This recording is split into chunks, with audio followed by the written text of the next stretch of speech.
Hey guys, today I'm going to show you how much is LinkedIn Premium and is it worth it? Let's break down.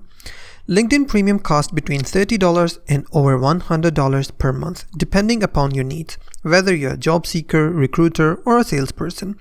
But did you know that you might not have to pay? Students with Amazon Prime get 6 months free, and if your account is new, then you can also avail 30-day free trial.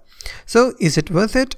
According to LinkedIn Insider, most premium features have free alternatives. Instead of paying for emails, send personalized connection requests for free. If you need unlimited searches, you can create a second LinkedIn profile or use Google to find profiles without hitting LinkedIn search limits. While Premium has perks like unlimited browsing, you can often achieve the same results with a little creativity and zero cost. If you can snag a free trial, go for it. But think twice before committing long term. Save your resources for tools that truly boost your career.